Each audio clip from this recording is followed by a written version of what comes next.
اللهم اجعل في قلبي نورا۔ آخری چٹان، مصنف نسیم حجازی۔ آخری چٹان کا مسودہ 1946 عیسوی میں مکمل ہو چکا تھا۔ یہ داستان لکھتے وقت میں سوچا کرتا تھا کہ شاید چنگیزی دور کے مورخین نے جن کے بیانات سے میں متاثر ہوا ہوں تاتاریوں کے مظالم بیان کرنے میں مبالغہ آرائی سے کام لیا ہو، لیکن مجھے کیا معلوم تھا کہ صرف 1 سال کے بعد میں اپنے گھر کو وحشت و بربریت کی اس آگ کی لپیٹ میں دیکھوں گا جس نے چند صدیاں قبل عالم اسلام کے بہترین شہروں کو جلا کر راکھ کر دیا تھا۔ چنگیزی دور کا ایک مورخ لکھتا ہے کہ اگر میں تاتاریوں کے تمام مظالم بیان کروں تو ڈر ہے کہ آنے والی نسلیں مجھے جھوٹا کہیں گی، اور آج میں محسوس کرتا ہوں کہ مشرقی پنجاب میں وحشیوں کے ایک گروہ کے آنے والی نسلیں بھی اپنے ان اسلاف کے کارناموں کو جھٹلائیں گی جنہوں نے وحشت و بربریت کی تاریخ میں ایک نئے باب کا اضافہ کیا ہے۔ مشرقی پنجاب کے واقعات جس قدر المناک ہیں اسی قدر سبق آموز بھی ہیں۔ ہم ہندوستان میں اپنی تاریخ کے ایک فیصلہ کن مرحلے میں داخل ہو چکے ہیں۔ اس مرحلے پر ایک صحیح قدم ہمیں اوج ثریا تک اور ایک غلط قدم تحت الثری تک پہنچا سکتا ہے۔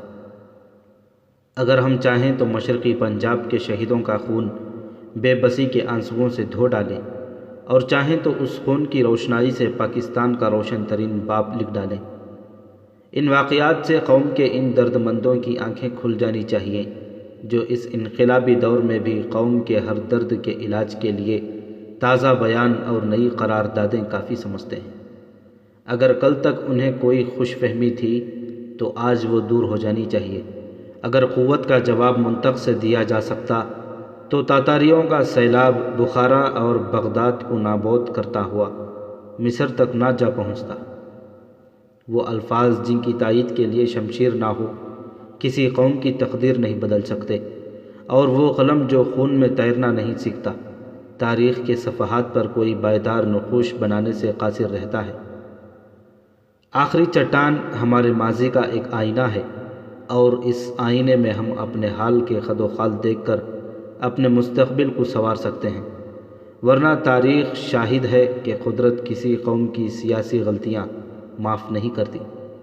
آخری چٹان میں قوم کے ان نوجوانوں کو پیش کرتا ہوں جنہوں نے اپنے کندھوں پر پاکستان کی عظیم الشان تعمیر کا بوجھ اٹھایا ہے۔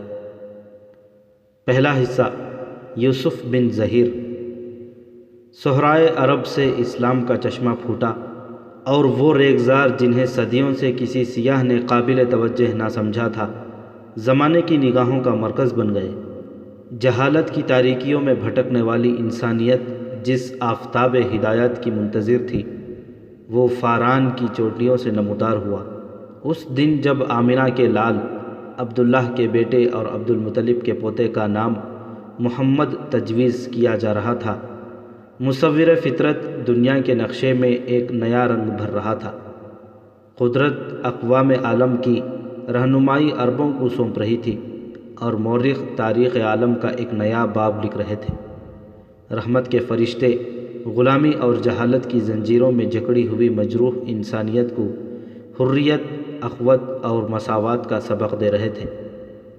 عرب کے صحرا نشین لات و حبل کو توڑ کر اٹھے اور دنیا پر رحمت کی گھٹا بن کر چھا گئے، اور ان کے لوہے نے ہر لوہے کو کاٹا۔ ان کی تہذیب، تمدن اور اخلاق نے ہر تہذیب اور ہر تمدن اور ہر اخلاق پر فتح حاصل کی۔ انہوں نے دنیا سے فساد کی درخت کی جڑیں کاٹیں اور باغ آدم میں اپنے خون سے صلح و امن کی درخت کی آبیاری کی۔ کفر کی تاریکیاں دوپہر کے سائے کی طرح سمٹ رہی تھیں۔ قیصر و کسریٰ کے استبلال کے محل مسمار ہو چکے تھے۔ غازیان اسلام کی فتوحات کا جھنڈا ایک طرف کو وہ البرز کی برفانی چوٹیوں اور دوسری طرف افریقہ کے تپتے ہوئے ریگزاروں میں لہرا رہا تھا۔ ان کے گھوڑے بیک وقت مشرق میں ہندوستان اور مغرب میں اسپین کے دریاؤں کا پانی پی رہے تھے۔ 1300 برس کے بعد آج بھی ایک مورخ حیران ہو کر یہ سوال کرتا ہے کہ عربوں کے گھوڑوں کی رفتار غیر معمولی تھی یا قدرت نے ان کے سامنے زمین کو سمٹنا سکھا دیا تھا؟ یہ ایک انقلاب تھا، ایک روشن انقلاب۔ قدرت نے عرب کے ریت کے ذروں کو ستاروں کی چمک عطا کی اور انہیں دنیا کی تاریک ترین گوشوں میں بکھیر دیا۔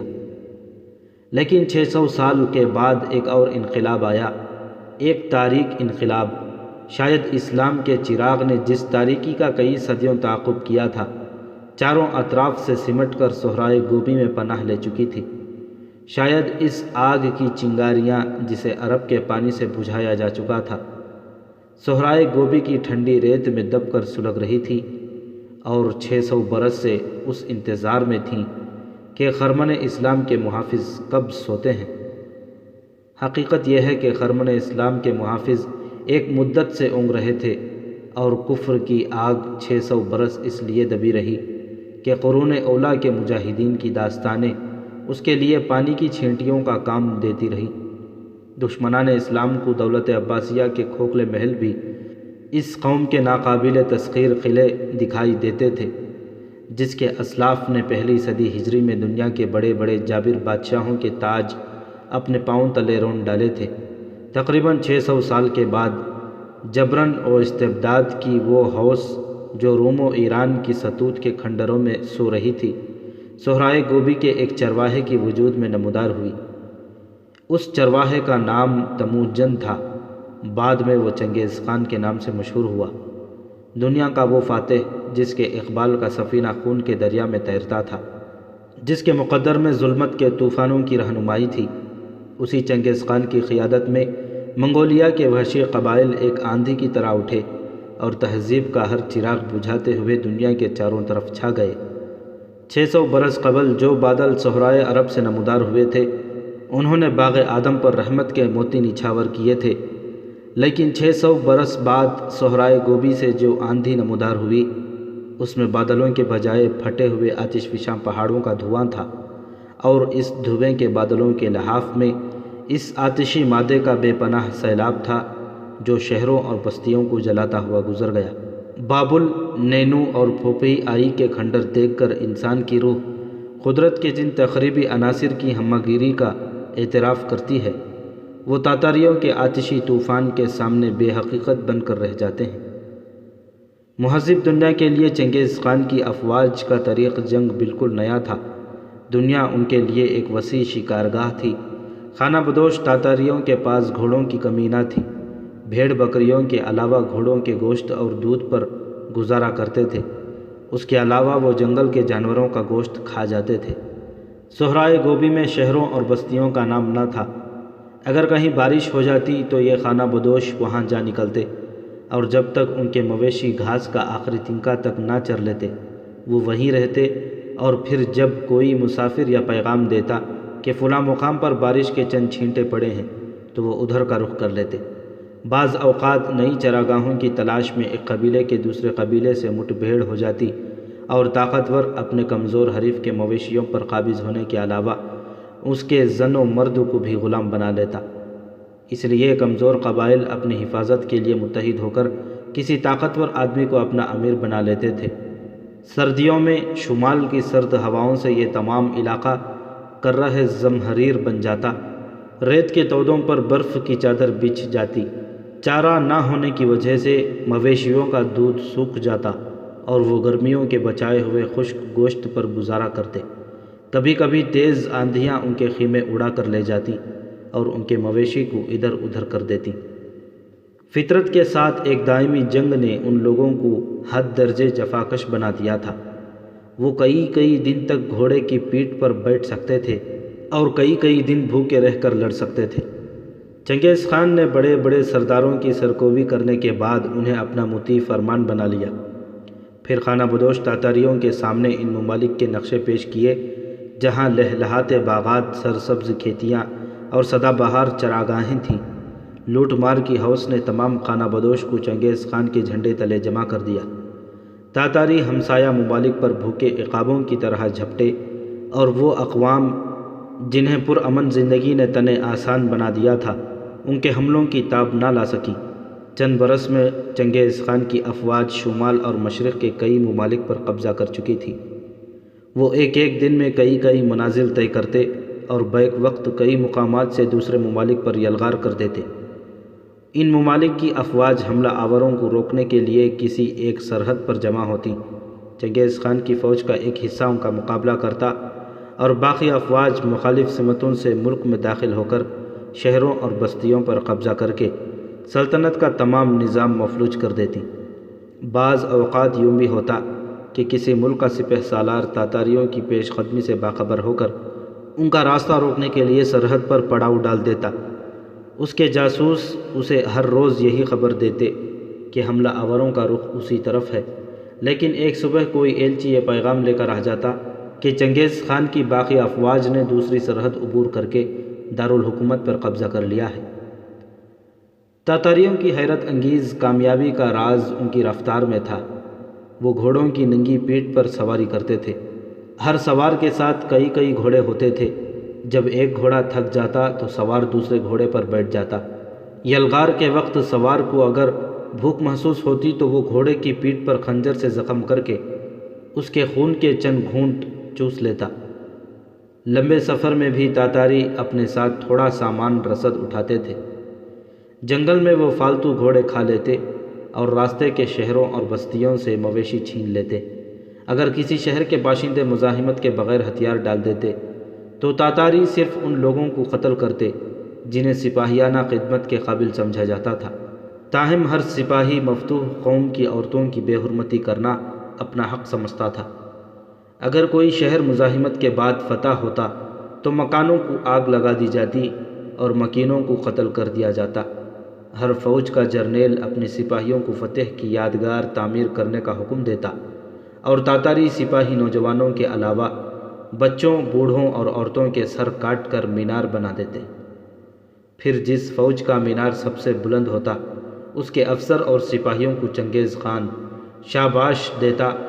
بعض اوقات دو سپاہیوں میں اس بات پر جھگڑا بھی ہو جاتا کہ تمہارا مینار اندر سے کھوکھلا ہے، ورنہ آج میری فوج نے تمہاری فوج سے زیادہ سر کاٹے ہیں۔ یہ وہ قوم تھی جس کے ہاتھوں عالم اسلام کی عبرتناک تباہی مقدر ہو چکی تھی۔ اس عالم اسلام کی تباہی جو انتشار اور لامرکزیت کی آخری حد تک پہنچ چکا تھا، ان مسلمانوں کی تباہی جو غفلت کی نیند سو رہے تھے، جو احکام الہی پر عمل پیرا ہونے کے بجائے اپنی خواہشات کے مطابق ان کی تعویلیں گھڑنے کے عادی ہو چکے تھے۔ ان کے پاس آدھی دنیا کو فتح کر لینے والے اسلاف کی تلواریں اب بھی تھیں، لیکن اسلاف کا ایمان نہ تھا۔ مدینے سے کوئی 1.5 کوس کے فاصلے پر ایک چھوٹی سی بستی کی مسجد میں صبح کی نماز کے بعد شیخ احمد بن حسن قرآن حدیث کا درس دے رہے تھے۔ طاہر بن یوسف مسجد میں داخل ہوا اور شیخ کی طرف دیکھنے لگا۔ طاہر کی عمر کوئی 22 سال کے قریب تھی۔ اس کے دراز قد، سڈول جسم اور حسین چہرے میں غایت درجے کی شوکت اور دل فریبی تھی۔ نگاہوں میں عقاب کی سی بے باکی اس کی ذہانت کی آئینہ دار تھی۔ احمد بن حسن نے سوال کیا، تیار ہو آئے ہو؟ جی ہاں، میں امی جان سے رخصت ہو آیا ہوں۔ احمد بن حسن نے شاگردوں کو رخصت کیا اور اٹھ کر نوجوان کے ساتھ مسجد سے باہر نکل آئے۔ مسجد کے دروازے سے باہر شیخ کا ایک نوکر گھوڑا لیے کھڑا تھا جو سفر کے ضروری سامان سے لیس تھا۔ احمد بن حسن نے گھوڑے کی گردن پر تھپکی دی۔ گھوڑے نے گردن اٹھائی، کان کھڑے کر لیے اور اگلا سم زمین پر مارنے لگا۔ احمد بن حسن نے مسکراتے ہوئے طاہر کی طرف دیکھا اور کہا، تمہارا گھوڑا کہہ رہا ہے کہ دھوپ تیز ہو رہی ہے، ہمیں جلد رخصت کرو۔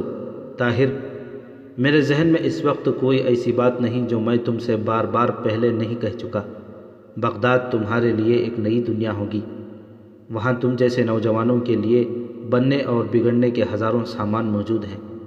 چاہو تو اس باغ کے کانٹوں سے الجھ کر رہ جاؤ، چاہو تو اپنا دامن مہکتے ہوئے پھولوں سے بھر لو۔ بغداد خوبیوں اور برائیوں کا مرکز ہے، لیکن اب برائیاں زیادہ ہو رہی ہیں اور خوبیاں کم۔ تمہیں کئی تلخیوں کا سامنا کرنا پڑے گا اور کئی حوصلہ شکن مراحل سے گزرنا ہوگا۔ قاضی فخر الدین میرا خط پڑھ کر یقیناً تمہارے لیے بہت کچھ کریں گے اور ممکن ہے کہ ان کی مدد سے تم دوبارہ خلافت تک رسائی حاصل کر سکو۔ دربار خلافت پر ترک اور ایرانی امرا کا غلبہ ہے، وہاں تمہارا راستہ روکنے کی ہر ممکن کوشش کریں گے، لیکن مجھے تمہاری صلاحیتوں پر بھروسہ ہے۔ تم علم کے گہرے دریاؤں کی سیر کر چکے ہو، مدینے کے بہترین دماغ تمہاری ذہانت پر رشک کرتے ہیں۔ مومن کی زندگی کا دوسرا جوہر سپاہ گیری، اور تم تلوار سے کھیلنا بھی جانتے ہو۔ اس وقت عالم اسلام کو تمہارے علم سے زیادہ تمہاری تلوار کی ضرورت ہے۔ بغداد میں قاضی فخر الدین تمہارے لیے بہترین رہنما ثابت ہوں گے۔ اگر ان کے وسیلے سے تم کوئی بلند مرتبہ حاصل کر لو تو یہ بات یاد رکھنا کہ امارت کا نشہ برا ہوتا ہے۔ خدا کی خوشنودی کو خلیفہ کی خوشنودی پر مقدم سمجھنا، اور ہمیشہ خیال رکھنا کہ تم عبد الملک بننے کے لیے نہیں، عبداللہ بننے کے لیے پیدا ہوئے ہو۔ اپنی دولت کے لحاظ سے تم بغداد کے امیر ترین آدمیوں میں شمار کیے جاؤ گے۔ میں نے ان جواہرات میں سے ایک ہیرا ایک جوہری کو دکھا دیا تھا، اور اس نے مجھے بتایا تھا کہ اس کی قیمت 10,000 دینار سے کم نہیں۔ میں نے ان میں سے 5 بڑے ہیرے رکھ لیے ہیں، وہ میرے پاس امانت رہیں گے۔ اس کے علاوہ میں نے تجارت میں تمہارا حصہ رکھا تھا، اگر تمہیں اعتراض نہ ہو تو میں تمہارے لیے یہاں ایک باغ خرید لوں۔ نوجوان نے کہا، مجھے آپ نے مجبور کیا ہے، ورنہ میں تو اپنی دولت ساتھ لے جانے کی ضرورت نہیں سمجھتا۔ شیخ نے کہا، اس کے متعلق کافی بحث ہو چکی ہے، اور بغداد جا کر تمہیں محسوس ہوگا کہ میری رائے صحیح تھی۔ ہاں، اس اولت سے کہیں زیادہ قیمتی چیز تمہارے پاس صلاح الدین ایوبی رحمۃ اللہ علیہ کی تلوار ہے، اور تم اس کا حق ادا کرنا جانتے ہو۔ اب چلو، تمہیں دیر ہو رہی ہے۔ امین کہاں ہے؟ وہ میرے ساتھ جانے پر بضد تھا، میں نے اسے نوکر کے ساتھ شہر بھیج دیا ہے۔ گھوڑے کی باگ پکڑتے ہوئے طاہر نے مصافحے کے لیے شیخ کی طرف ہاتھ بڑھایا، لیکن شیخ نے مصافحے کے بجائے اپنا ہاتھ پھیلا دیے اور آگے بڑھ کر نوجوان کو گلے لگا لیا۔ میرے بیٹے، اس نے بھررائی ہوئی آواز میں کہا، تمہاری جدائی ہمارے لیے بہت صبر آزما ہوگی، خدا تمہارے نیک ارادوں میں برکت دے۔ احمد نے بغل گیر ہونے کے بعد نوجوان نے خدا حافظ کہہ کر مصافحے کے لیے دوبارہ ہاتھ بڑھایا، لیکن احمد نے کہا، تم گھوڑے پر سوار ہو جاؤ۔ نوجوان گھوڑے پر سوار ہوا، اور بوڑھے شیخ نے اس کے گھوڑے کی باگ پکڑ لی۔ نہیں، مجھ سے یہ گستاخی نہیں ہو سکتی، یہ کہہ کر نوجوان نے گھوڑے سے اترنے کی کوشش کی، لیکن شیخ نے اسے ہاتھ سے روکتے ہوئے کہا، بیٹا، مجھے ایک مجاہد کے گھوڑے کی سعادت سے محروم نہ کرو۔ اگر صدیق اکبر رضی اللہ تعالیٰ عنہ اسامہ بن زید رضی اللہ تعالیٰ عنہ کے گھوڑے کی باگ تھام کر اپنا سر مبارک فخر سے اونچا کر سکتے تھے تو مجھے بھی آج اپنی جوش بختی پر ناز ہے۔ بڑھاپے میں میرے نحیف ہاتھ اگرچہ تلوار نہیں اٹھا سکتے، لیکن ان میں تمہارے گھوڑے کی باگ تھامنے کی قوت ابھی تک باقی ہے۔ خوش بخت ہے وہ قوم جس کے افراد جوانی میں تلواروں سے کھیلتے ہیں اور بڑھاپے میں بچوں کے گھوڑوں کی باگ پکڑ کر انہیں میدان جہاد کا راستہ دکھاتے ہیں۔ احمد بن حسن طاہر کے گھوڑے کی باگ پکڑے ہوئے نخلستان سے باہر نکلے۔ وہ کچھ دور اور اس کے ساتھ جانا چاہتے تھے، لیکن طاہر نے کہا، آپ زیادہ تکلیف نہ کیجیے، مجھے اجازت دیجیے۔ احمد بن حسن نے گھوڑے کی باگ طاہر کے ہاتھ میں دیتے ہوئے کہا، طاہر، میں نے سنا ہے کہ بغداد کے درختوں کی چھاؤں بہت ٹھنڈی ہوتی ہے، بیٹا وہاں جا کر سو نہ جانا، اور وہاں زید کا خیال رکھنا، وہ بہت سیدھا آدمی ہے۔ بغداد کے عمرہ کے ہوشیار اور چالاک نوکوں سے اس کا مقابلہ نہ کرنا۔ اس کی سادگی کبھی کبھی حماقت کی حد تک پہنچ جاتی ہے، لیکن اس کی بہادری اور ایثار اس کی ہر کوتاہی کی تلافی کرتا ہے۔ طاہر نے کہا، آپ اطمینان رکھیے، میں اسے اپنا بہترین دوست سمجھتا ہوں۔ احمد بن حسن نے خدا حافظ کہہ کر گھوڑے کی باگ چھوڑ دی۔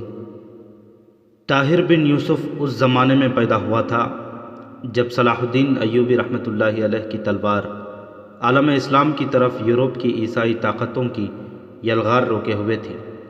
گزشتہ صدی میں ترکان سلجوق نے ایک طرف بغداد کے عباسی خلفاء کی کمزوری سے فائدہ اٹھا کر تغرل بیگ، الب ارسلان اور ملک شاہ جیسے فاتحین کی قیادت میں آرمینیا، ایشیائے کوچک اور شام میں ایک وسیع سلطنت قائم کر لی تھی، اور دوسری طرف بازنطینی سلطنت سے بحیرہ روم کے بہت سے ساحلی علاقے چھین لیے تھے۔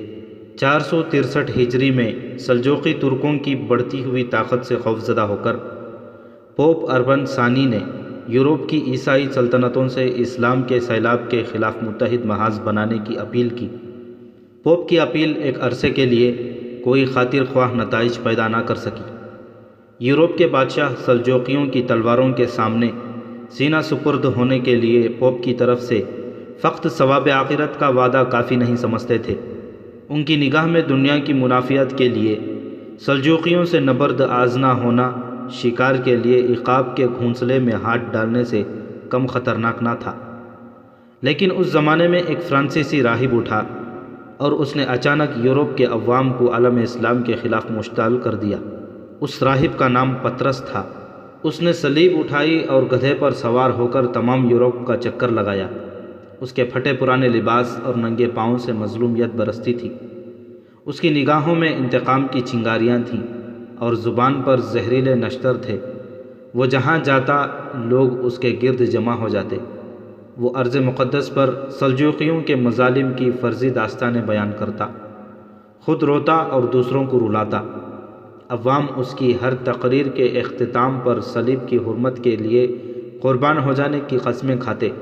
عوام کا جوش و خروش دیکھ کر یورپ کی ہر چھوٹی اور بڑی سلطنت کے حکمران عالم اسلام کے خلاف ایک فیصلہ کن جنگ لڑنے کے لیے تیار ہو گئے۔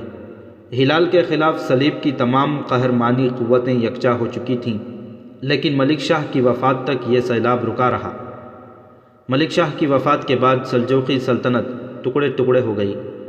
اس کے تنزل کی رفتار ہندوستان میں اورنگزیب عالمگیر کی وفات کے بعد سلطنت مغلیہ کے تنزل کی رفتار سے بھی تیز تھی۔ 7 سال کے عرصے میں مغرب کی طرف سے عالم اسلام کا وہ دفاعی مورچہ جسے یورپ کی عیسائی سلطنتیں ناقابل تسخیر سمجھتی تھیں، خود بخود ٹوٹ گیا اور 491 ہجری میں عیسائیت کا سیلاب عالم اسلام پر امٹ آیا۔ بغداد میں سلطنت عباسیہ نے ترکان سلجوق کے زوال پر اطمینان کا سانس لیا، لیکن وہ عیسائیت کے خوفناک سیلاب کی روک تھام کے لیے کچھ نہ کر سکے۔ 1 سال کے اندر اندر عیسائیوں کے سلجوقیوں کی رہی سہی طاقت کچل ڈالی اور یروشلم کے علاوہ شام کے بہت سے شہروں اور بندرگاہوں پر قابض ہو گئے اور فلسطین اور شام کے چند علاقے ملا کر ایک عیسائی سلطنت قائم کر دی۔ یہ سلطنت عالم اسلام کے سینے پر ایک خنجر تھی۔ قریباً 50 سال کے بعد عالم اسلام کا مدافعانہ جذبہ عماد الدین زنگی رحمۃ اللہ علیہ کی شخصیت میں نمودار ہوا اور ان کے جان توڑ حملوں نے صلیب کے علمبرداروں کے دلوں میں غازیان اسلام کی پرانی ہیبت زندہ کر دی۔ بغداد کے عباسی خلیفہ کی طرف سے ابتدا میں اس کی حوصلہ افزائی ہوئی اور اس کی شجاعت کی داستانیں سن کر مختلف اطراف میں عالم اسلام کے ہزاروں سرفروش اس کے جھنڈے تلے جمع ہونے لگے، لیکن سلطنت کے اندرونی خلفشار کے باعث وہ اپنا کام پورا نہ کر سکا اور ارض مقدس میں عیسائی سلطنت کا ٹمٹماتا ہوا چراغ بجھتے بجھتے بجھ گیا۔ لیکن 584 ہجری میں مصر میں صلاح الدین ایوبی رحمۃ اللہ علیہ کا اقتدار اس چراغ کے لیے ہوا کا آخری جھونکا ثابت ہوا۔ ارض مقدس پھر ایک بار غازیان اسلام کے سمندر اقبال کے بوسے لے رہی تھی۔ یورپ کی عیسائی طاقتوں کو صلاح الدین ایوبی رحمۃ اللہ علیہ کی تلوار سلجوقیوں کی تلواروں سے کہیں زیادہ خطرناک نظر آنے لگی اور فرانس، جرمنی اور انگلینڈ کے علاوہ یورپ کی تمام عیسائی سلطنتیں اپنی ٹڑی دل افواج کے ساتھ مشرق میں عیسائیت کے اقتدار کے گرتے ہوئے ستونوں کو سہارا دینے کے لیے موجود ہوئی۔ خلافت عباسیہ نے اب کی بار بھی براہ راست اس جنگ میں شرکت نہ کی، لیکن صلاح الدین ایوبی رحمۃ اللہ علیہ کے شجاعانہ کارناموں سے جلد ہی عالم اسلام کو اس کا گرویدہ بنا دیا۔ یورپ کی بے شمار افواج کی یلغار سے باخبر ہو کر عرب، عراق اور ترکستان سے کئی سرفروش یکے بعد دیگرے صلاح الدین ایوبی رحمۃ اللہ علیہ کے جھنڈے تلے جمع ہونے لگے۔ مدینے کے چند اور نوجوانوں کی طرح صلیب کے مقابلے میں ہلال کا پرچم بلند رکھنے کا جذبہ احمد بن حسن کو بھی مدینے سے فلسطین لے گیا۔ ہلال و صلیب کے معمولی معرکوں میں احمد بن حسن ایک گمنام سپاہی کی حیثیت سے شریک ہوتا رہا۔ اس کے رسالے کے افسر اس کی شجاعت کے معترف تھے، لیکن وہ خود اعتمادی جو احمد بن حسن کی اعلیٰ تعلیم و تربیت کا نتیجہ تھی، ایک مدت تک اس کے راستے میں رکاوٹ بنی رہی۔ بڑے سے بڑے آدمی کو خوش کرنے کے لیے بھی وہ اپنی رائے بدلنے کے لیے تیار نہ ہوتا۔ اس کے دستے کا سالار ایک ترک تھا اور وہ اس کی خود اعتمادی کو اس کی خود پسندی سے تعبیر کرتا تھا۔ ایک شاندار فتح کے بعد رات کے وقت صلاح الدین ایوبی رحمۃ اللہ علیہ کی افواج ایک وسیع میدان میں ڈیرا ڈالے پڑی تھی۔ ایک طرف زیتون کے چند درختوں کے قریب احمد بن حسن کے دستے کا ترک سالار چند سپاہیوں اور افسروں کی مجلس میں گزشتہ لڑائی کے واقعات پر تبصرہ کر رہا تھا۔ احمد بن حسن کہاں ہے؟ اس نے اچانک ایک سپاہی سے سوال کیا۔ سپاہی نے جواب دیا، وہ درخت کے نیچے مشال کے سامنے بیٹھ کر کوئی کتاب پڑھ رہا ہے۔ ترک افسر نے کہا، اگر اسے کتابیں پڑھنے کا اس قدر شوق نہ ہو تو وہ ایک اچھا سپاہی بن سکتا ہے۔ پرسوں وہ سچ مچ ایک سپاہی کی طرح لڑ رہا تھا۔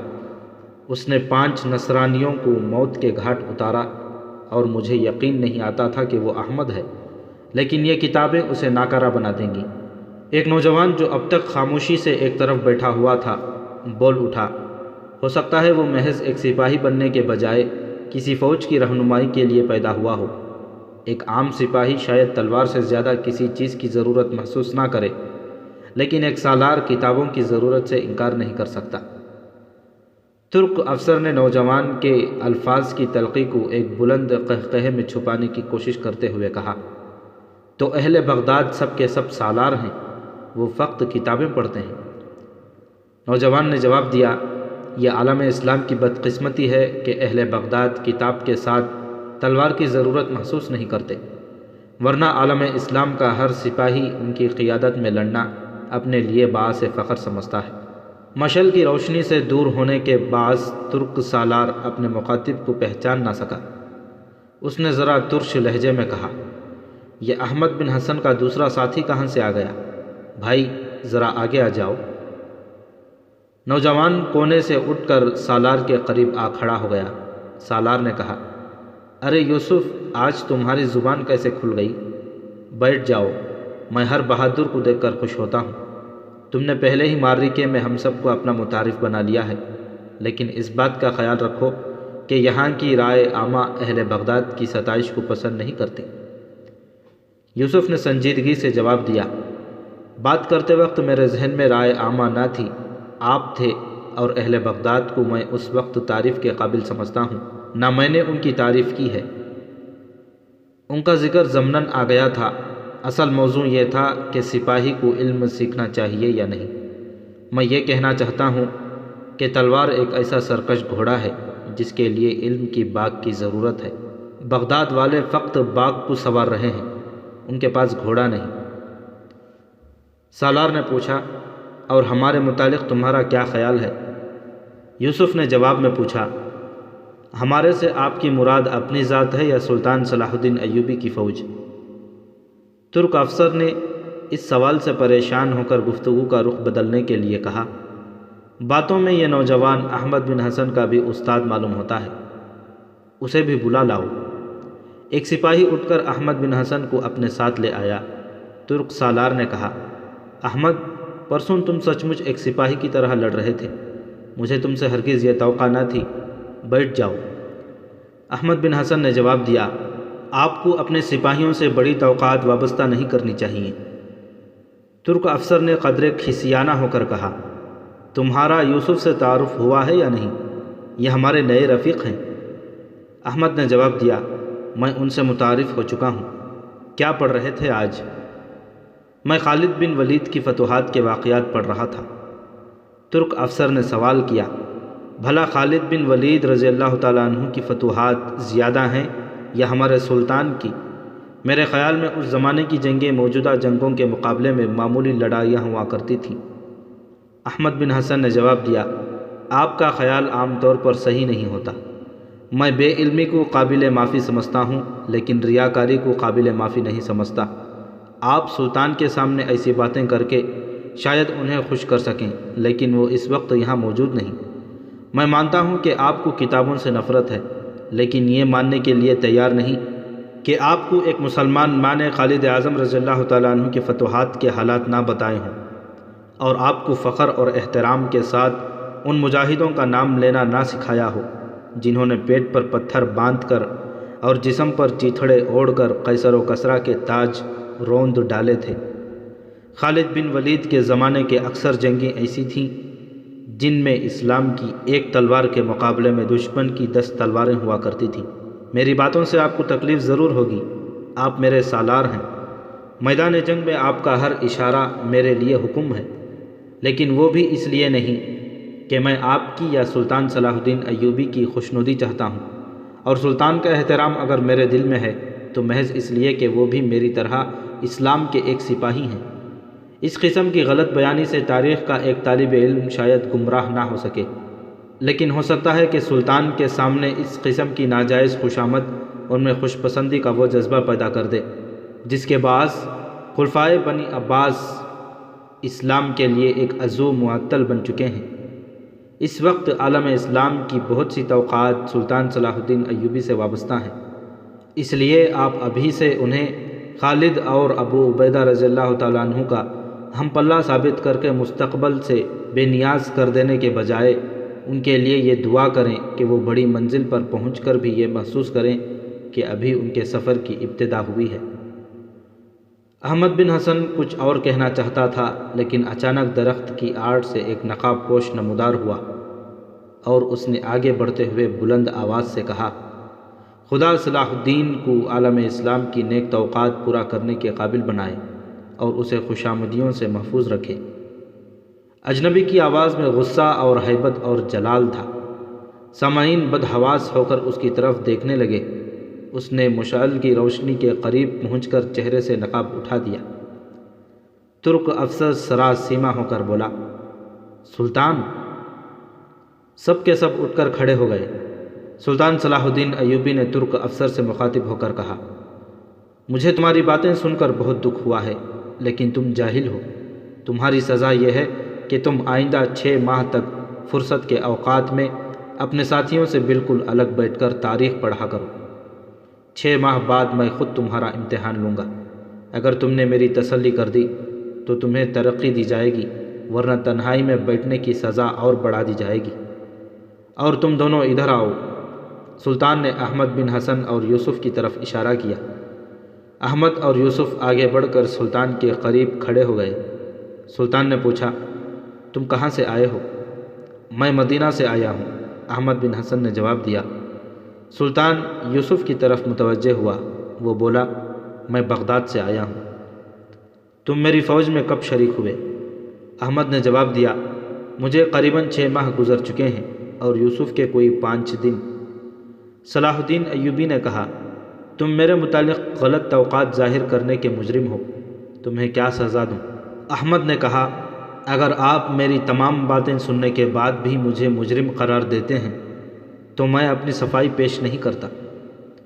سلطان صلاح الدین ایوبی نے پیار کے ساتھ احمد کے کندھے پر ہاتھ رکھتے ہوئے کہا، سردست، میں تمہاری زبان سے متاثر ہوا ہوں۔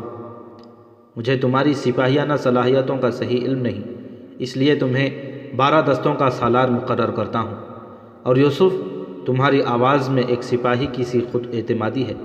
ممکن ہے تم آگے چل کر اپنی آپ کو بڑی سے بڑی ذمہ داری سنبھالنے کے قابل ثابت کر سکو، لیکن سردست تمہیں 5 دستوں کا سالار مقرر کرتا ہوں۔ تم دونوں کو میں یقین دلاتا ہوں کہ میرے دل میں فقط جواں مردی اور شجاعت کی عزت ہے، خوشامد کی نہیں۔ اور حضرت خالد رضی اللہ تعالیٰ عنہ کے متعلق شاید میں اپنے جذبات کی صحیح ترجمانی نہ کر سکوں۔ کاش میں مصر کا سلطان ہونے کے بجائے اسلام کے مجاہد اعظم کی فوج کا ایک معمولی سپاہی ہوتا۔ میرے لیے نہ صرف وہ مجاہدین ہیں بلکہ وہ لوگ بھی قابل رشک ہیں جنہوں نے عراق اور شام کے میدانوں میں خالد اعظم رضی اللہ تعالیٰ عنہ کی افواج کے سواروں کو گرد کے بادلوں میں روپوش ہوتے دیکھا تھا۔ میں اپنی ذات سے غازیان اسلام کو پانی پلاتے ہوئے شہید ہو جانے والی ایک بڑھیا کا درجہ بلند سمجھتا ہوں۔ چند دن کے بعد صلاح الدین ایوبی رحمۃ اللہ علیہ کی فوج میں کوئی شخص ایسا نہ تھا جو احمد بن حسن اور یوسف بن ظہیر سے واقف نہ ہو۔ 1 سال کے بعد یوسف سلطان کے جانبازوں کے دستے کا سالار اور احمد بن حسن مجلس شورا کا رکن بن چکا تھا۔ دونوں کو ایک دوسرے سے غایت درجے کی عقیدت تھی۔ میدان جنگ میں اگر احمد بن حسن کو کسی پر رشک آ سکتا تھا تو وہ یوسف تھا، اور علماء کی محفل میں یوسف اپنے دوست کی برتری کا اعتراف کرتا تھا۔ یوسف اور احمد بن حسن نے عہد کر رکھا تھا کہ جب تک یروشلم پر دوبارہ نشان صلیب کی جگہ ہلال پرچم نصب نہ ہو جائے وہ رخصت پر نہیں جائیں گے۔ جن ایام میں سلطان صلاح الدین ایوبی یروشلم پر آخری حملے کی تیاری کر رہا تھا، بغداد میں سلطان کی فوج کے چند رضاکار جو رخصت پر گئے تھے واپس آئے، اور ان میں سے ایک سپاہی نے یوسف کے خیمے میں داخل ہو کر اس کی بیوی کا خط پیش کیا۔ یوسف نے اسے بیٹھنے کا اشارہ کرتے ہوئے خط کھول کر پڑھا اور تھوڑی دیر سر جھکا کر سوچنے کے بعد سپاہی کی طرف دیکھنے لگا۔ سپاہی نے کہا، میں نے اپنی بیوی کو آپ کے گھر بھیجا تھا، وہ آپ کی بیوی کی حالت نازک بیان کرتی تھی۔ آپ کا بچہ میں نے دیکھا تھا، وہ تندرست ہے۔ میں اپنی بیوی سے کہہ آیا ہوں، وہ آپ کی اہلیہ کی تیمارداری کر رہی ہے۔ یوسف نے اپنے چہرے پر ایک غمگین مسکراہٹ لاتے ہوئے کہا، خدا آپ کو جزا دے، اور پھر دوبارہ خط دیکھنے میں منہمک ہو گیا۔ تھوڑی دیر بعد یوسف تنہا اپنے خیمے میں بے قراری سے ٹہل رہا تھا۔ 5-6 مرتبہ پڑھنے کے بعد اسے مختصر سے خط کے یہ الفاظ زبانی یاد ہو چکے تھے، میرے آقا، میرے شوہر، بہت انتظار کے بعد آپ کا خط ملا۔ کاش میں بھی آپ کے ساتھ یروشلم پر اسلام کا جھنڈا نصب ہوتے دیکھ سکتی۔ میں قدرے علیل ہوں، لیکن آپ فکر نہ کریں، یروشلم کی فتح کی خبر سن کر میں تندرست ہو جاؤں گی۔ ہاں، یہ ضرور چاہتی ہوں کہ مجھے سب سے پہلے یروشلم کی فتح کی خبر سنانے والے آپ ہوں۔ اپنا عہد پورا کیجیے۔ میں دن رات خدا سے دعا کرتی ہوں کہ یروشلم پر جھنڈا نصب کرنے کی سعادت آپ کے حصے میں آئے۔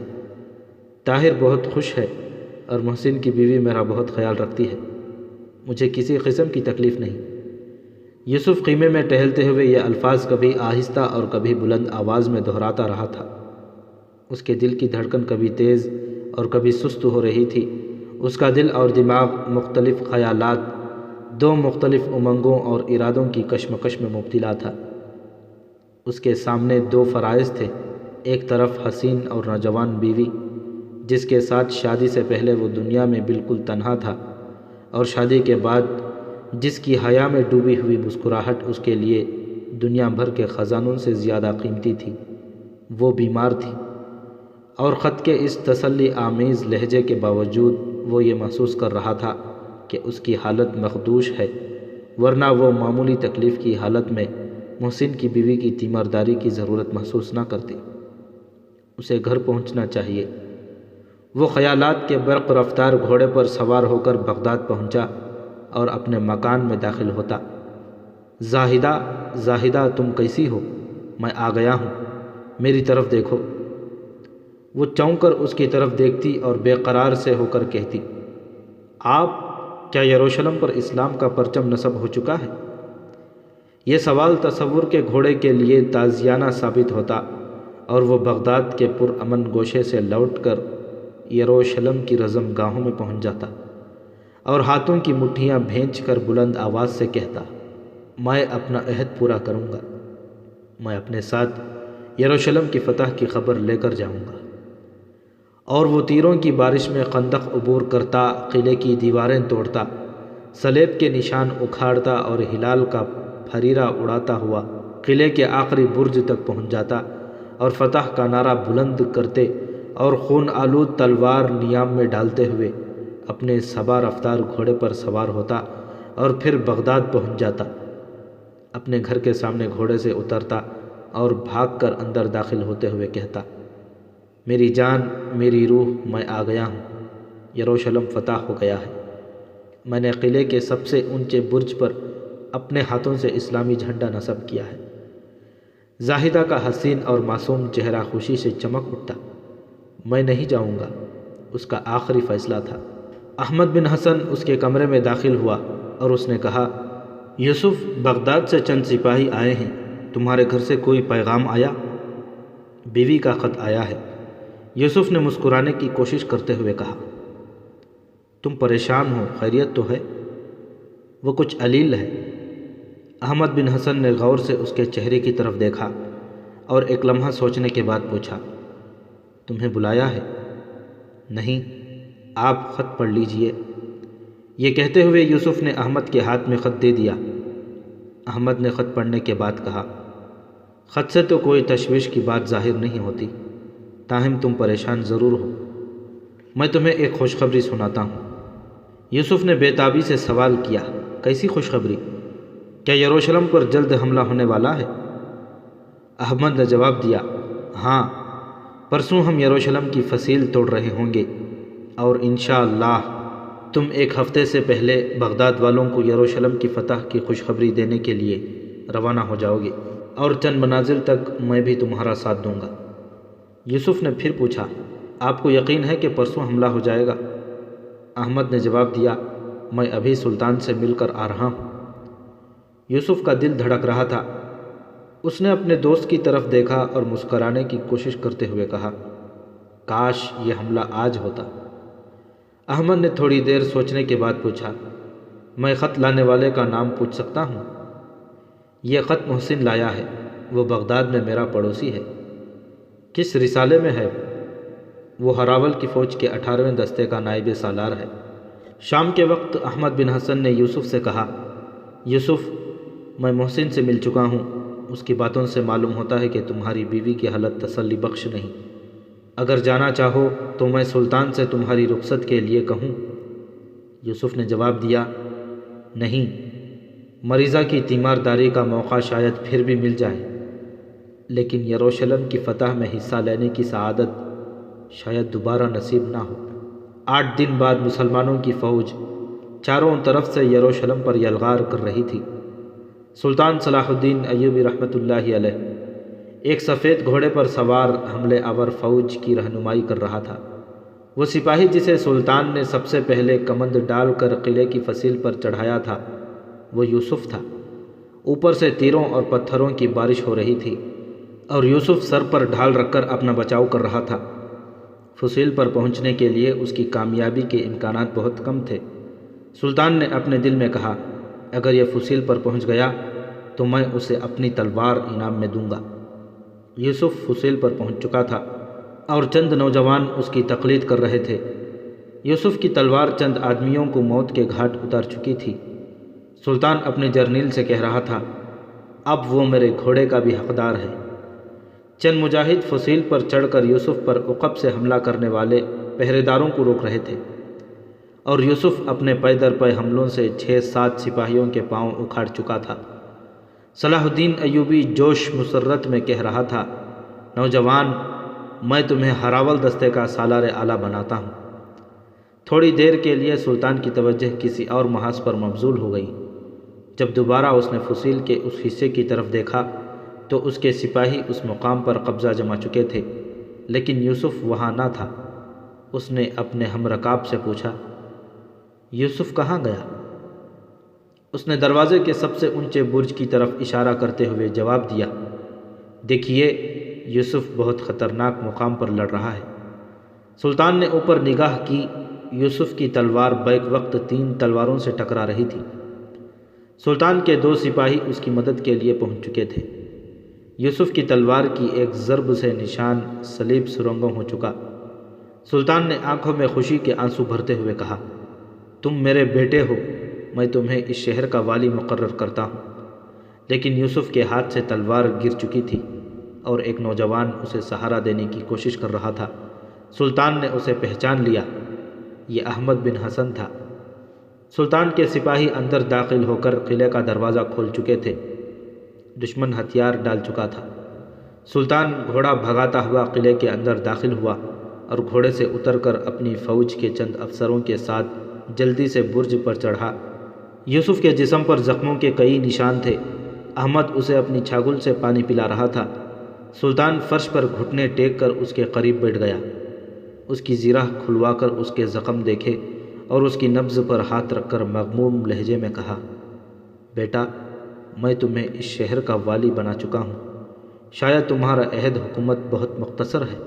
اگر شہر والوں کے لیے کوئی حکم نافذ کرنا چاہتے ہو تو جلدی کرو، یوسف نے پہلے سلطان کی طرف دیکھا، پھر احمد کی طرف دیکھا اور بالآخر اس کی نگاہیں لوٹ کر لٹکتے ہوئے صلیبی جھنڈے پر مرکوز ہو کر رہ گئی۔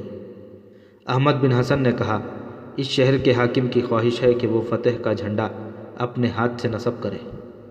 سلطان کو ان الفاظ کے ساتھ یوسف کی آنکھوں میں ایک غیر معمولی چمک نظر آئی۔ سلطان نے دوبارہ اس کی نبض دیکھی اور ایک سپاہی کو جھنڈا لانے کا اشارہ کیا۔ ایک افسر نے ٹوٹا ہوا نشان صلیب اٹھا کر پھینک دیا۔ سلطان صلاح الدین ایوبی اور احمد بن حسن نے یوسف کو سہارا دے کر اٹھایا۔ یوسف کے بے جان ہاتھوں میں اچانک زندگی آ گئی۔ اس نے جھنڈا نصب کیا۔ اس کے ہونٹوں پر مسکراہٹ تھی، وہ مسکراہٹ جو صرف خدا کی راہ میں شہید ہونے والوں کو نصیب ہو سکتی ہے۔ اچانک اس کے ہونٹوں سے یہ الفاظ نکلے، زاہدہ، یروشلم فتح ہو چکا ہے۔ سلطان کے حکم سے یوسف کو شاہی محل کے ایک کمرے میں پہنچایا گیا۔ جان کنی کی حالت میں اس نے احمد بن حسن سے جو آخری بات کہی وہ یہ تھی، احمد، میری بیوی کی دعا کا صرف ایک حصہ قبول ہوا۔ میں یروشلم کی فتح کی خبر لے کر اس کے پاس نہ پہنچ سکا، لیکن قدرت کا ایک راز اب میری سمجھ میں آ رہا ہے۔ زاہدہ بغداد میں نہیں، کسی اور مقام پر میرا انتظار کر رہی ہے۔ وہ اس دنیا میں ہوتی تو میں یقیناً بغداد پہنچتا۔ جھنڈا نصب کرتے ہوئے میں محسوس کر رہا تھا کہ وہ مجھے دیکھ رہی ہے۔ تم بغداد جاؤ، اگر وہ زندہ ہے تو بغداد میں سب سے پہلے یروشلم کی فتح کی خبر سننا اس کا حق ہے۔ میں نے فتح کا جھنڈا اپنے ہاتھوں سے نصب کیا ہے۔ اس نے دوبارہ آنکھیں کھولی، سلطان اور احمد کی طرف دیکھا، لیکن ایک لمبی سانس کے بعد اس کی آنکھوں کے سامنے موت کے پردے حائل ہو چکے تھے۔ سلطان نے کہا، احمد، تم فوراً بغداد جانے کی تیاری کرو۔ میں تمہیں کچھ رقم یوسف کی بیوہ کے لیے دیتا ہوں۔ اگر وہ خدا نخواستہ زندہ نہ ہو تو میں اس کے بچے کی پرورش تمہیں سونپتا ہوں۔ احمد بن حسن نے کہا، میں تیار ہوں۔ اگر آپ کی اجازت ہو تو بغداد کے ایک سپاہی کو جو یوسف کا پڑوسی ہے ساتھ لے جاؤں گا۔ تھوڑی دیر بعد سلطان کی قیامگاہ کے سامنے 3 گھوڑے کھڑے تھے، جن میں سے ایک وہ تھا جس پر تھوڑی دیر قبل سلطان صلاح الدین ایوبی خود سوار تھا۔ رخصت کے وقت سلطان احمد بن حسن کو اپنے خیمے میں بلایا اور چمڑے کی ایک تھیلی دیتے ہوئے کہا، اس میں 5000 طلائی سکے ہیں، ان میں سے 1000 تمہارے لیے ہیں اور باقی یوسف کی بیوہ کے لیے۔ اگر خدا نخواستہ وہ زندہ نہ ہو تو یہ رقم یوسف کے بیٹے کی پرورش پر خرچ کرنا، اور اس کے مستقبل کے لیے میں تمہیں کچھ اور دیتا ہوں۔ یہ لو۔ سلطان نے ایک ریشمی کپڑے کی تھیلی اٹھاتے ہوئے کہا، اسے کھول کر دیکھو۔ احمد بن حسن نے تھیلی لے کر کھولی۔ اس میں بیش قیمت جواہرات جگمگا رہے تھے۔ سلطان نے کہا، یہ جواہرات اسے اس وقت دینا جب وہ بالغ ہو جائے۔ احمد بن حسن نے کہا، یوسف کے بیٹے کے لیے آپ کا ہر انعام جائز ہے، لیکن میں یہاں دولت کی تلاش میں نہیں آیا تھا۔ خدا نے مجھے ہر شے دے رکھی ہے۔ سلطان نے کہا، اگر تمہیں اس کی ضرورت نہیں تو یہ مدینے کے غریب بچوں کے لیے لے جاؤ۔ سلطان کا لب و لہجہ کچھ ایسا تھا کہ احمد انکار نہ کر سکا۔ سلطان نے پھر کہا، 2 اور چیزیں جو میں تمہیں سونپنا چاہتا ہوں، ان میں سے ایک میرا گھوڑا ہے۔ ایک سپاہی یہ گھوڑا چھوڑنے کے لیے بغداد جائے گا۔ بغداد کے لوگ میرے گھوڑے کو اچھی قیمت پر خریدیں گے۔ دوسری چیز میری تلوار ہے، وہ یوسف کے بیٹے کے بڑا ہونے تک تمہارے پاس محفوظ رہے گی۔ احمد نے کہا، محسن میرے ساتھ جا رہا ہے۔ سلطان نے کہا، میں نے اسے فراموش نہیں کیا، اس کی واپسی تک مال غنیمت میں اس کا حصہ محفوظ رہے گا، تاہم زاد راہ کے لیے میں اسے کچھ دیتا ہوں۔ سلطان نے محسن کو اندر بلا کر 500 طلائی سکے دیے، پھر دونوں سے مصافحہ کرتے ہوئے کہا، اب تم جاؤ، میں چاہتا ہوں کہ بغداد میں یروشلم کی فتح کی خبر سننے والی یوسف کی بیوہ ہو۔ خدا حافظ۔ چند ہفتوں کے بعد بغداد پہنچ کر احمد بن حسن کو معلوم ہوا کہ یوسف کی بیوی یروشلم کی فتح سے 4 دن پہلے دائمی اجل کو لبیک کہہ چکی تھی، اور محسن کی بیوی اس کے بچے کو اپنے گھر لے گئی تھی۔ احمد بن حسن نے گھر پہنچتے ہی بچے کو دیکھنے کی خواہش ظاہر کی، اور جب محسن نے 2.5 سال کا ایک خوبصورت بچہ لا کر اس کی گود میں بٹھا دیا تو اس کا دل بھر آیا۔ احمد بن حسن اس کے سر پر پیار اور شفقت سے ہاتھ پھیرنے لگا۔ بچے نے ہاتھ بڑھا کر اس کی ناک پکڑ لی اور کہا، غازی، ابا غازی۔ احمد نے اسے سینے سے بھینچ کر اپنی آنکھوں سے آنسو بہتے ہوئے کہا، بیٹا، ابا شہید کہو۔ ابا؟ بچہ غور سے احمد کی طرف دیکھنے لگا۔ ابا شہید؟ احمد نے اس کی پیشانی پر بوسہ دیتے ہوئے کہا۔ ابا شہید؟ بچہ یہ کہتے ہوئے اس کی گود میں اچھلنے لگا۔ شام تک بغداد میں صلاح الدین ایوبی رحمۃ اللہ علیہ کے گھوڑے کا چرچا ہو چکا تھا۔ بغداد کے امراء میں سے ہر ایک اسے اپنے استبل کی زینت بنانے کے لیے بے قرار تھا، اور ان میں سے اکثریت ایسے لوگوں کی تھی جو گھوڑے پر چڑھنے سے زیادہ اسے سوارنا جانتے تھے۔ خلیفہ کے متعلق مشہور تھا کہ جس قدر اس کا دل کوئی شے خریدنے کے لیے بے قرار ہوتا تھا، اسی قدر اپنی جیب پر اس کی گرفت مضبوط ہوتی تھی، اور پھر اگر کسی سوداگر کے لیے خلیفہ کی پیشکش قابل قبول نہ ہو تو امراء اس کے خریدار بننے کی جرت نہیں کر سکتے تھے۔ لیکن خلیفہ کو اس وقت خبر ہوئی جب کہ چین کا سفیر یہ گھوڑا 10,000 کی مالیت کے جواہرات کے عوض خرید چکا تھا۔ اگلے دن احمد بن حسن یوسف بن زہیر کے بچے کو لے کر مدینے کے لیے روانہ ہو گیا۔ یوسف کے کمسن بچے کا نام طاہر احمد تھا۔ احمد بن حسن نے گھر پہنچ کر اسے اپنی بیوی کے سپرد کرتے ہوئے کہا، سیدہ، یہ ایک مجاہد کا بیٹا ہے اور مجھے یقین ہے کہ تم اس ننھے مہمان کی تواضع میں مدینے کے انصار کی روایات پر عمل کرو گی۔ دوپہر کے وقت جب احمد بن حسن کا 7 سالہ لڑکا طلحہ مکتب سے گھر آیا تو اس نے اپنی ماں کی گود میں ایک خوبصورت بچہ دیکھ کر کہا، امی یہ کون ہے؟ سیدہ نے جواب دیا، تمہارا چھوٹا بھائی ہے بیٹا۔ شام کے وقت طلحہ بستی کے تمام بچوں کو اپنا چھوٹا بھائی دکھا رہا تھا۔ 5 سال کے بعد ایک دن احمد نے سیدہ سے پوچھا، سچ کہو تمہیں طلحہ زیادہ عزیز ہے یا طاہر؟ سیدہ نے غور سے دونوں کی طرف دیکھا اور کچھ دیر سوچنے کے بعد جواب دیا، مجھے معلوم نہیں۔ احمد بن حسن کے گھر میں 12 سال کی عمر تک طاہر کی زندگی ایک سہانا خواب تھی۔ احمد بن حسن نے اس کی صلاحیتوں کو اجاگر کرنے میں کوئی دقیقہ فروغ گزاشت نہ کیا۔ مدینہ کے علماء اور فنون حرب کے ماہرین کی اس ہونہار بچے کے متعلق متفقہ رائے تھی کہ وہ کسی بڑے کام کے لیے پیدا ہوا ہے۔ احمد بن حسن اور سیدہ کو وہ اپنے بیٹے طلحہ سے کم عزیز نہ تھا، اور طلحہ بھی اس کے ساتھ اپنی زندگی کی بیشتر دلچسپیاں وابستہ کر چکا تھا۔ 7ویں صدی ہجری کے ابتدائی برسوں میں ہلال و صلیب کی جنگیں از سر نو شروع ہو چکی تھیں۔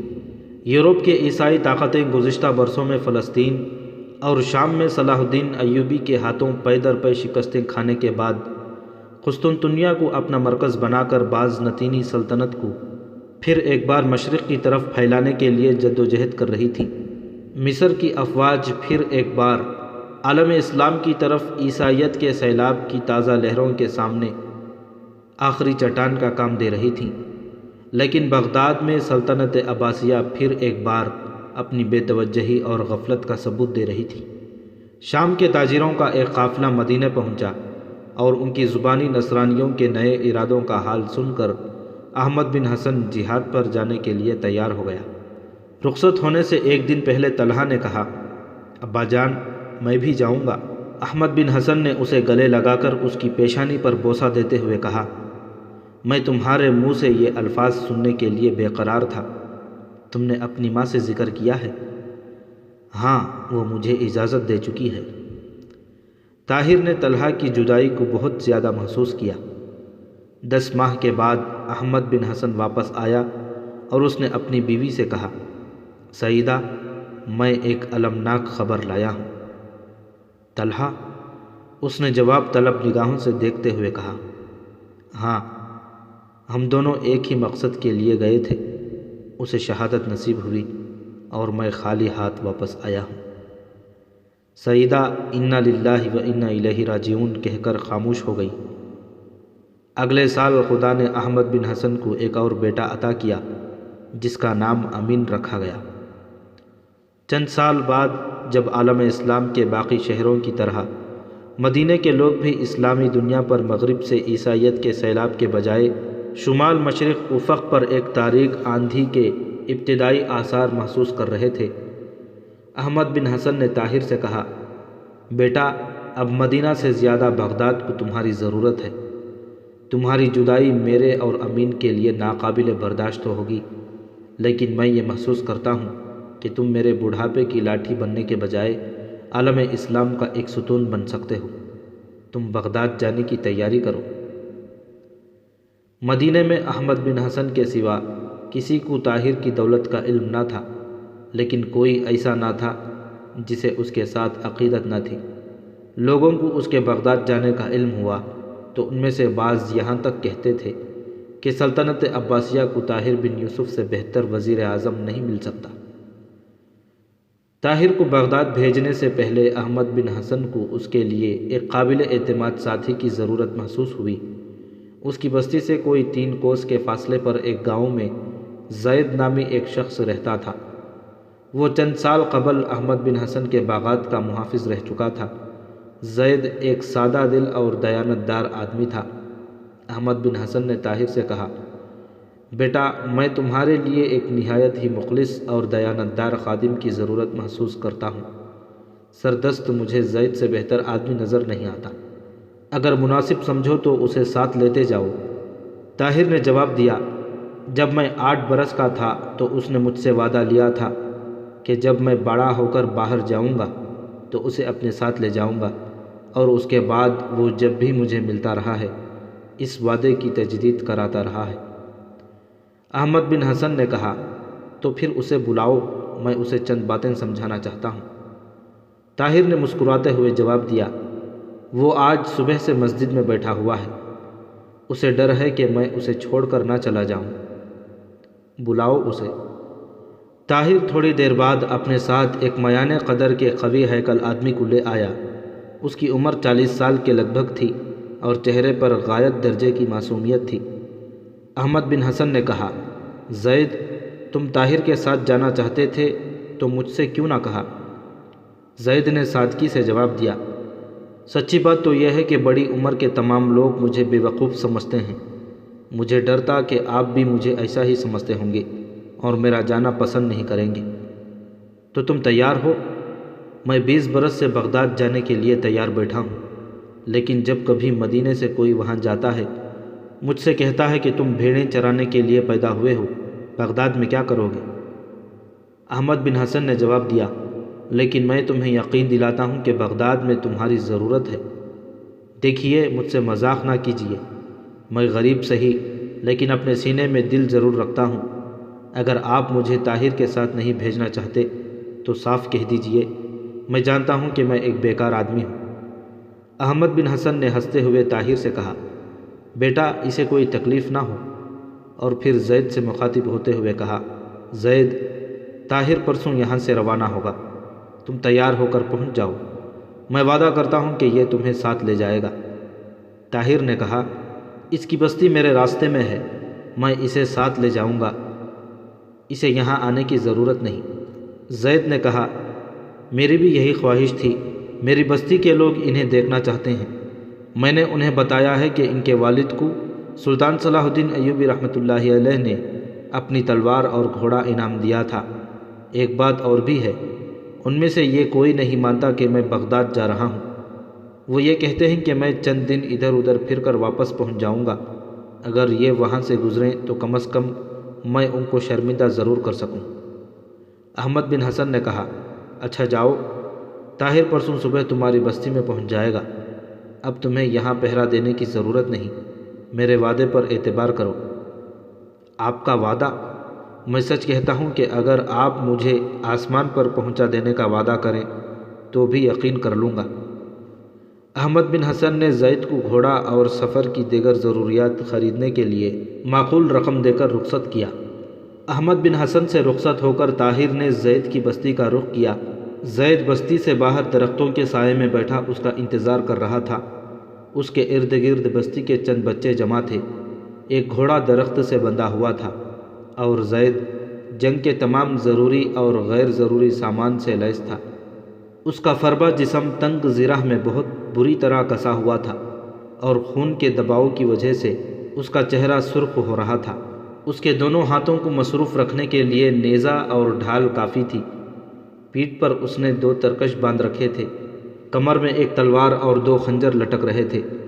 کمان، کمند اور خوراک کا تھیلا اس نے گھوڑے کی زین کے ساتھ باندھ رکھا تھا۔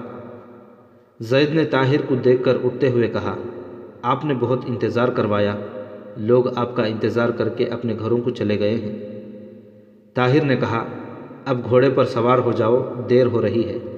زید گھوڑے پر سوار ہو کر ایک لڑکے سے مخاطب ہوا، ابراہیم، تمہارا باپ میرا سب سے زیادہ مذاق اڑایا کرتا ہے، جاؤ اسے کہو میں طاہر کے ساتھ بغداد جا رہا ہوں، اگر یقین نہیں آتا تو آ کر دیکھ لے۔ اور سلیمان، تم بھی اپنی دادی سے کہو، وہ بھی آج صبح کہہ رہی تھی کہ میں بے وقوف ہوں، مجھے بغداد کون لے جائے گا۔ یہ کہہ کر وہ طاہر کی طرف متوجہ ہوا، اصل میں ان لوگوں کا بھی قصور نہیں، میں کئی مرتبہ بغداد جاتے جاتے رہ گیا ہوں۔ طاہر نے مسکراتے ہوئے کہا، اب چلو، دھوپ تیز ہو رہی ہے، جب تم بغداد پہنچ کر بستی والوں کو خط لکھو گے تو انہیں یقین ہو جائے گا۔ طاہر اور زید نے گھوڑوں کو ایڑ لگا دی۔ بستی سے کچھ دور جا کر طاہر نے مڑ کر دیکھا، زید کا چہرہ پہلے کی نسبت زیادہ سرخ ہو رہا ہے۔ اس نے گھوڑے کی باگ کھینچتے ہوئے کہا، زید، تمہاری زرہ تنگ ہے؟ زید نے جواب دیا، زرہ تنگ نہیں، میں کچھ زیادہ موٹا ہو گیا ہوں۔ یہ زرہ میں نے 2 سال قبل بغداد جانے کے لیے 30 بکروں کے عوض خریدی تھی۔ طاہر نے کہا، یہ تمہیں زیادہ تکلیف تو نہیں دیتی؟ زید نے اپنا چہرہ شگفتہ بنانے کی کوشش کرتے ہوئے کہا، نہیں، میرا جسم اتنا نازک نہیں۔ لیکن 2-3 کوس چلنے کے بعد اس نے آہستہ سے کہا، طاہر، میرے جسم پر چینٹیاں سی رینگ رہی ہیں۔ طاہر نے جواب دیا، اتنی جلدی تھک گئے؟ چلو آگے جا کر تھوڑی دیر سستا لیں۔ طاہر، زید نے تھوڑی دیر بعد کہا، میرا جسم گھٹ رہا ہے۔ طاہر نے حد نگاہ پر درختوں کے ایک جھنڈ کی طرف اشارہ کرتے ہوئے کہا، چلو اس نخلستان میں اتریں گے، وہاں پانی بھی ہے، دوپہر وہیں گزاریں گے۔ زید کی قوت برداشت جواب دے چکی تھی۔ اس نے تیسری بار پھر گھوڑا روکا اور چلا کر کہا، طاہر ٹھہرو، میں قریب المرگ ہوں۔ اور وہ طاہر کے جواب کا انتظار کیے بغیر گھوڑے سے کود کر تپتی ہوئی ریت پر بیٹھ گیا۔ طاہر نے ہنستے ہوئے کہا، تم تو کہتے تھے کہ تمہارا جسم اتنا نازک نہیں۔ زید نے دانت پیس کر زرہ کو اتارنے کی ناکام کوشش کرتے ہوئے کہا، یہ نہیں اترتی، خدا کے لیے میری مدد کرو، مجھے ایسا محسوس ہوتا ہے کہ ہزاروں بچھو مجھے ڈنک مار رہے ہیں۔ طاہر نے گھوڑے سے اتر کر بڑی مشکل سے اس کی زرہ اتاری۔ زید نے کہا، خدا تمہیں جزا دے، مجھے امید نہ تھی کہ یہ اترے گی، آج صبح 3 آدمیوں نے اسے بڑی مشکل سے میرے جسم پر کسا تھا۔ طاہر نے کہا، زرہ اچھی ہے لیکن تمہیں ذرا تنگ ہے۔ زید نے کہا، ذرا تنگ ہے؟ آپ یہ کیوں نہیں کہتے کہ ایک بے وقوف ہاتھی نے چوہے کے پنجرے میں گھسنے کی سزا پائی ہے؟ طاہر نے کہا، اچھا اسے اٹھا لو، میں بغداد پہنچ کر تمہیں بہت اچھی زرہ دوں گا، یہ کسی اور کو دے دیں گے۔ زید نے دونوں ہاتھوں سے ریت کا گڑھا کھودتے ہوئے کہا، میں اسے یہیں دفن کرتا ہوں، میں سمجھوں گا کہ میری 30 بکریاں بیماری سے مر گئیں اور نئی زرہ کی مجھے قطعاً خواہش نہیں۔ میں اس آہنی شکنجے میں پھنس کر دم توڑنے کے بجائے ننگے سینے پر تیر کھا لوں گا۔